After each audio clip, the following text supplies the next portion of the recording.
성경 읽어주는 69일차 세번역 성경 사무엘하 16장에서 18장, 시편 3편. 사무엘하 16장. 다윗이 산 꼭대기에서 떠난 지 얼마 안 되어서 무비보셋의 하인 시바가 와서 그를 맞이하였다. 시바는 나귀 2마리에 안장을 얹고 그 위에다가는 빵 200개와 건포도 뭉치 100덩이와 여름 과일 100개와 포도주 한 가죽 부대를 싣고 왔다. 왕이 시바에게 물었다. 내가 무엇 때문에 이것을 가지고 왔느냐? 시바가 대답하였다. 이 나귀들은 임금님의 가족들이 타고 빵과 여름 과일은 신하들이 먹고 포도주는 누구나 광야에서 기진할 때에 마시고 이렇게 하시라고 가져왔습니다. 왕이 또 물었다. 그런데 내가 섬기는 상전의 손자는 지금 어디에 있느냐? 시바가 왕에게 대답하였다. 그는 지금 예루살렘에 머물러 있습니다. 이제야 이스라엘 사람이 자기 할아버지의 나라를 자기에게 되돌려 준다고 생각하고 있습니다. 왕이 시바에게 말하였다. 무비보셋의 재산을 내가 모두 가져라. 시바가 대답하였다. 임금님의 은혜에 감사드립니다. 언제나 임금님의 은총을 입는 몸이 되기를 바랍니다. 왕이 바후림 마을에 가까이 이르렀을 때에 갑자기 어떤 사람이 그 마을에서 나왔는데 그는 사울 집안의 친척인 게라의 아들로서 이름은 시므이였다. 그는 거기에서 나오면서 줄곧 저주를 퍼부었다. 다윗 왕의 모든 부하와 모든 용사가 좌우에 서서 왕을 호위하고 가는데도 그는 다윗과 그의 모든 신하에게 계속하여 돌을 던졌다. 시므이가 다윗을 저주하여 말하였다. 영영 가거라. 이 피비린내 나는 살인자야. 이 불안당 같은 자야. 내가 사울의 집안 사람을 다 죽이고 그의 나라를 차지하였으나 이제는 주님께서 그 핏값을 모두 너에게 갚으신다. 이제는 주님께서 이 나라를 너의 아들 압살롬의 손에 넘겨주셨다. 이런 형벌은 너와 같은 살인자가 마땅히 받아야 할 재앙이다. 그러자 수르야의 아들 아비새가 왕에게 아뢰었다. 죽은 개가 높으신 임금님을 저주하는데 어찌하여 그냥 보고만 계십니까? 제가 당장 건너가서 그의 머리를 잘라버리겠습니다. 왕은 대답하였다. 수르야의 아들아, 나의 일에 너희가 왜 나서느냐? 주님께서 그에게 다윗을 저주하라고 분부하셔서 그가 저주하는 것이라면 그가 나를 저주한다고 누가 그를 나무랄 수 있겠느냐? 그런 다음에 다윗이 아비새와 자기의 모든 신하에게 말하였다. 생각하여 보시오. 나의 몸에서 태어난 자식도 나의 목숨을 노리고 있는데 이러한 때에 하물며 저 베냐민 사람이야 더 말해 무엇하겠소. 주님께서 그에게 그렇게 하라고 시키신 것이니 그가 저주하게 내버려 두시오. 혹시 주님께서 나의 이 비참한 모습을 보시고 오늘 시므이가 한 저주 대신에 오히려 나에게 좋은 것으로 갚아주실지 누가 알겠소. 다윗과 그 부하들은 계속하여 길을 갔다. 그래도 시므이는 여전히 산비탈을 타고 다윗을 따라오면서 저주하며 그 곁에서 돌을 던지고 흙먼지를 뿌렸다. 왕과 그를 따르는 온 백성이 요단강에 이르렀을 때에 그들은 매우 지쳤으므로 거기에서 쉬면서 기운을 되찾았다. 압살롬은 그를 따르는 이스라엘 백성의 큰 무리를 거느리고 예루살렘으로 입성하였으며 아히도벨도 그와 함께 들어왔다. 그때 다윗의 친구인 아렉 사람 후세가 압살롬을 찾아와서 압살롬을 보고 임금님 만세 임금님 반세 하고 외쳤다. 그러자 압살롬이 후세에게 물었다. 이것이 친구를 대하는 그대의 우정이요? 어찌하여 그대의 친구를 따라서 떠나지 않았소?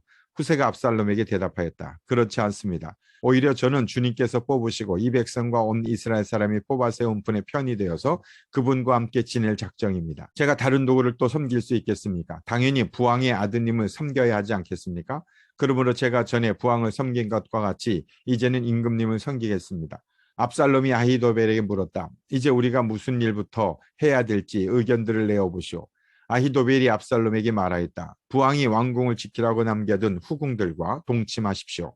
이렇게 임금님께서 부왕에게 미움받을 일을 하였다는 소문을 온 이스라엘이 들으면 임금님을 따르는 모든 사람이 더욱 힘을 낼 것입니다.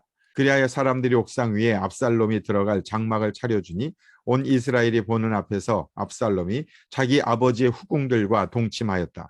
사람들은 아히도벨이 베푸는 모략은 무엇이든지 마치 하나님께 여쭈어서 받은 말씀과 똑같이 여겼다.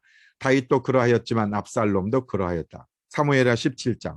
아히도벨은 압살롬에게 또 이와 같이 말하였다. 부디 내가 12,000명을 뽑아서 출동하여 오늘 밤으로 당장 다윗을 뒤쫓도록 허락하여 주십시오. 그가 지쳐서 힘이 없을 때에 내가 그를 덮쳐서 겁에 질리게 하면 그를 따르는 모든 백성이 달아날 것입니다. 그때 내가 왕만을 쳐서 죽이면 됩니다.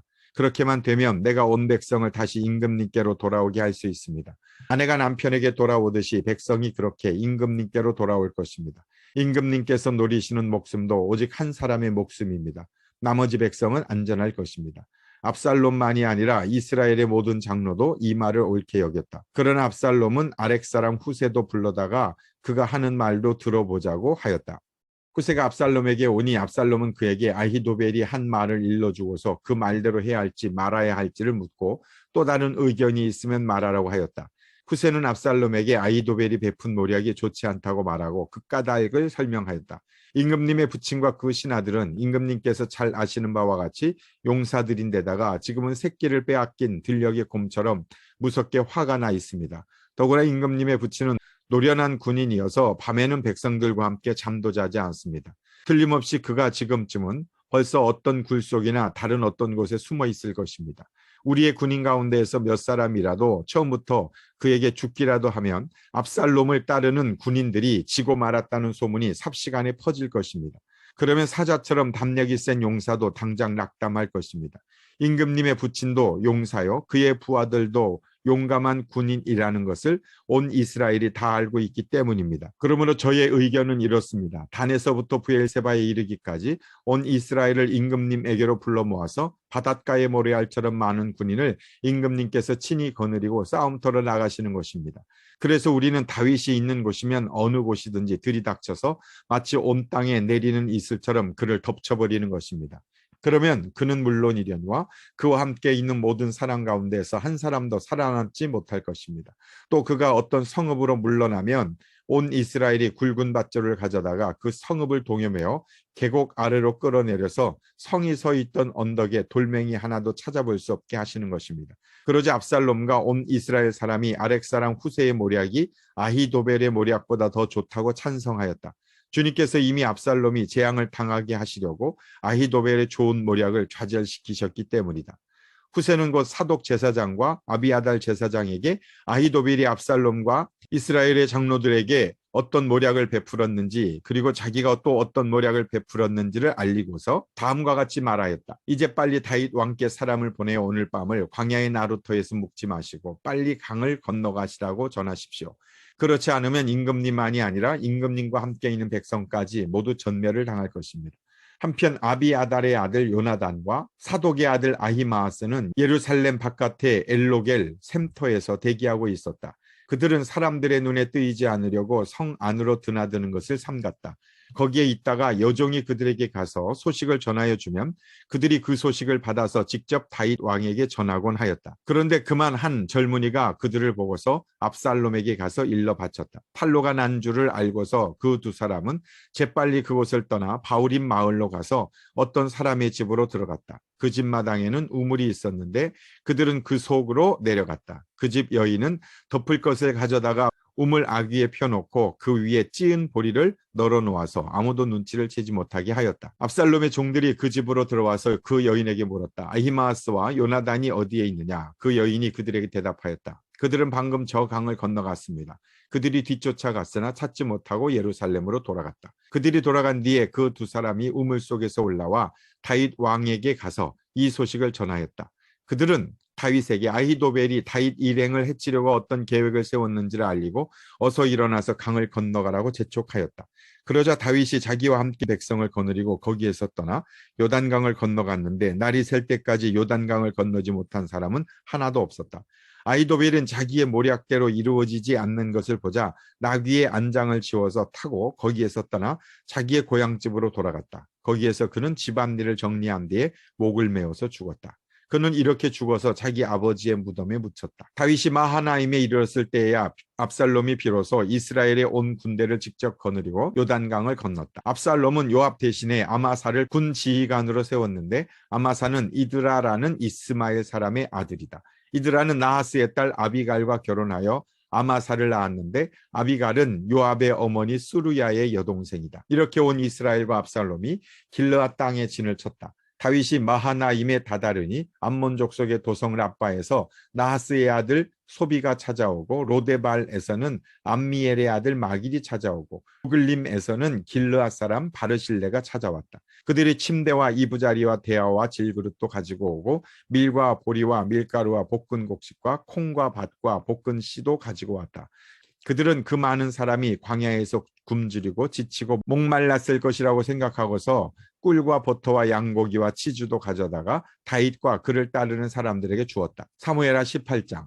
다윗은 자기와 함께 있는 백성을 점검하여 보고 그들 위에 천부장들과 백부장들을 세웠다. 다윗은 또 모든 백성을 셋대로 나눈 뒤에 3분의 1은 요압에게 맡기고 또 3분의 1은 스루야의 아들이며 요압의 동생인 아비새에게 맡기고 나머지 3분의 1은 가드 사람 이때에게 맡겼다. 그런 다음에 왕이 온 백성에게 자기도 그들과 함께 싸움터로 나가겠다고 선언하니 온 백성이 외쳤다. 임금님께서 나가시면 안 됩니다. 우리가 도망을 친다 하여도 그들이 우리에게는 마음을 두지 않을 것이며 우리가 절반이나 죽는다 하여도 그들은 우리에게 마음을 두지 않을 것입니다. 임금님은 우리들 10,000명과 다름없으십니다.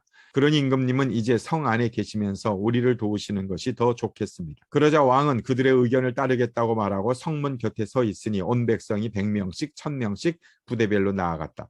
그때에 왕이 요압과 아비새와 이때에게 부탁하였다. 나를 생각해서라도 저 어린 압살롬을 너그럽게 대하여 주시오. 왕이 압살롬을 너그럽게 대하여 달라고 모든 지휘관에게 부탁하는 말을 온 백성이 다 들었다. 다윗의 군대가 이스라엘 사람과 싸우려고 들녘으로 나가서 에브라임 숲속에서 싸움을 하였다. 거기에서 이스라엘 백성이 다윗의 부하들에게 패하였는데 그들은 그날 거기에서 크게 패하여서 20,000명이나 죽었다. 싸움이 온 땅 사방으로 번져나가자 그날 숲속에서 목숨을 잃은 군인이 칼에 찔려서 죽은 군인보다 더 많았다. 압살롬이 어쩌다가 다윗의 부하들과 마주쳤다. 압살롬은 노새를 타고 있었는데 그 노새가 큰 상수리 나무의 울창한 가지 밑으로 달려갈 때에 그의 머리채가 상수리 나무에 휘감기는 바람에 그는 공중에 매달리고 그가 타고 가던 노새는 빠져나갔다. 어떤 사람이 이것을 보고서 요압에게 알려주었다. 압살롬이 상수리 나무에 매달려 있습니다. 요압이 자기에게 소식을 전하여 준 그 사람에게 물었다. 내가 그를 보았는데도 왜 그를 당장에 쳐서 땅에 쓰러뜨리지 않았느냐. 그랬더라면 내가 너에게 은 10개와 띠 하나를 주었을 것이다. 그 사람이 요압에게 대답하였다. 비록 은 1000개를 달아서 저의 손에 쥐어주신다고 하여도 저는 감히 손을 들어 임금님의 아들을 치지 않을 것입니다. 임금님께서 우리 모두가 듣도록 장군님과 아비새와 이때에게 누구든지 어린 압살롬을 보호하여 달라고 부탁하셨기 때문입니다. 제가 임금님을 속이고 그의 생명을 해치면 임금님 앞에서는 아무 일도 숨길 수가 없기 때문에 장군님까지도 저에게 등을 돌릴 것입니다. 그러자 요압은 너하고 이렇게 꾸물거릴 시간이 없다 하고 말한 뒤에 투창 세 자루를 손에 들고 가서 아직도 상수리 나무에 한가운데 산채로 매달려 있는 압살롬의 심장을 꿰뚫었다. 요압의 무기를 들고 다니는 젊은이 10명도 모두 둘러싸고서 압살롬을 쳐서 죽였다. 그런 다음에 요압이 나팔을 부니 백성이 이스라엘 사람을 뒤쫓다가 돌아왔다. 이 백성에게 싸움을 그치게 하였기 때문이다. 그들은 압살롬을 들어다가 숲속의 깊은 구덩이에 집어던지고 그 위에다가 아주 큰 돌무더기를 쌓았다. 온 이스라엘 사람들은 도망하여서 저마다 자기 장막으로 돌아갔다. 평소에 압살롬은 자기의 이름을 후대에 남길 아들이 없다고 생각하여 살아있을 때에 이미 자기 비석을 준비하여 세웠는데 그것이 지금 왕의 골짜기에 있다. 압살롬이 그 돌기둥을 자기의 이름을 따서 불렀기 때문에 사람들은 그것을 오늘날까지도 압살롬의 비석이라고 한다. 그때 사독의 아들 아히마아스가 요압에게 말하였다. 제가 임금님께로 달려가서 주님께서 임금님을 원수에게서 구원하셨다는 이 기쁜 소식을 전하겠습니다. 그러자 요압이 말렸다. 오늘은 아무리 좋은 소식이라도 내가 전하여서는 안 된다. 너는 다른 날 이 좋은 소식을 전하여도 된다. 그러나 오늘은 날이 아니다. 오늘은 임금님의 아들이 죽은 날이다. 그리고는 요압이 에디오피아 사람에게 명령하였다. 내가 가서 본대로 임금님께 아뢰어라. 그러자 그 에디오피아 사람이 요압에게 절을 하고 달려갔다. 사독의 아들 아히마스가 또다시 요압에게 말하였다. 저에게 무슨 일이 일어나도 좋으니 저는 저 에티오피아 사람과 같이 가서 보고할 수 있도록 허락하여 주십시오. 그러나 요압은 또 말렸다. 아히마스야, 내가 왜 가려고 하는지 모르겠구나. 내가 가보아야 이 소식으로는 아무 상도 받지 못한다. 아히마아스가 또다시 말하였다. 저에게 무슨 일이 일어나도 좋으니 저도 가겠습니다. 요압이 그에게 말하였다. 그렇다면 더 말리지 않겠다. 아히마아스는 요단 계곡을 지나는 길로 달려서 그 에티오피아 사람을 앞질렀다. 그때 다윗은 두 성문 곧 안문과 바깥문 사이에 앉아 있었는데 파수꾼이 성문의 지붕 위로 올라가서 성벽 위에서 멀리 바라보고 있다가 어떤 사람이 혼자 달려오는 것을 보았다. 파수꾼이 큰 소리로 이 사실을 왕에게 알리니 왕은 혼자 오는 사람이면 좋은 소식을 전하는 사람이다 하고 대답하였다. 그 사람이 점점 더 가까이에 이르렀다. 파수꾼이 보니 또 한 사람이 달려오고 있었다. 파수꾼이 큰 소리로 문지기에게 또 한 사람이 달려온다고 외치니 왕은 그도 좋은 소식을 전하는 사람이다 하고 말하였다. 파수꾼이 또 알렸다. 제가 보기에 앞서서 오는 사람은 달리는 것이 사독의 아들 아히마아스가 달리는 것과 같습니다. 그러자 왕이 대답하였다. 그는 좋은 사람이니 좋은 소식을 전하러 올 것이다. 아히마아스가 왕에게 가까이 이르러서 평안하시기를 빕니다 하고 인사를 드리며 얼굴이 땅에 닿도록 왕에게 절을 하며 아뢰었다. 높으신 임금님께 반역한 자들을 없애버리시고 임금님께 승리를 안겨주신 임금님의 주 하나님을 찬양합니다. 왕이 그 어린 압살롬도 평안하더냐 하고 물으니 아히마아스는 임금님의 신하 요압이 이 종을 보낼 때에 큰 소동이 있었습니다마는 무슨 일인지는 모르겠습니다. 왕이 물러나서 곁에 서 있어라 하고 말하니 그는 곁으로 물러나서 서 있었다. 바로 그때에 그 에티오피아 사람이 들어왔다. 에티오피아 사람이 왕에게 아뢰었다. 높으신 임금님께 기쁜 소식을 가져왔습니다. 주님께서 오늘 임금님께 반역자들을 없애버리시고 임금님께 승리를 안겨주셨습니다. 왕이 에티오피아 사람에게 물었다. 그 어린 압살롬이 평안하더냐? 에티오피아 사람이 대답하였다. 높으신 임금님의 원수들을 비롯하여 임금님께 반역한 자들이 모조리 그 젊은이와 같이 되기를 바랍니다. 왕은 이 말을 듣고 마음이 찢어질 듯이 아파서 성문 위에 다락방으로 올라가서 울었다. 그는 올라갈 때에 내 아들 압살롬아, 내 아들아, 내 아들 압살롬아, 너 대신에 차라리 내가 죽을 것을 압살롬아, 내 아들아, 내 아들아 하고 울부짖었다. 시편 3편. 주님, 나를 대적하는 자들이 어찌 이렇게도 많습니까? 나를 치려고 일어서는 자들이 어찌 이렇게도 많습니까? 나를 빗대어 하나님도 너를 돕지 않는다 하고 빈정대는 자들이 어찌 이렇게도 많습니까? 셀라. 그러나 주님은 나를 에워싸주는 방패, 나의 영광, 나의 머리를 들게 하시는 분이시니 내가 주님을 바라보며 소리 높여 부르짖을 때에 주님께서는 그 거룩한 산에서 응답하여 주십니다. 셀라. 내가 누워 고나게 잠들어도 또다시 깨어나게 되는 것은 주님께서 나를 붙들어 주시기 때문입니다. 주님, 일어나십시오. 나의 하나님, 이 몸을 구원해 주십시오. 아, 주님께서 내 모든 원수들의 뺨을 치시고 악인들의 일을 부러뜨리셨습니다. 구원은 주님께만 있습니다. 주님의 백성에게 복을 내려 주십시오. 셀라. 아멘.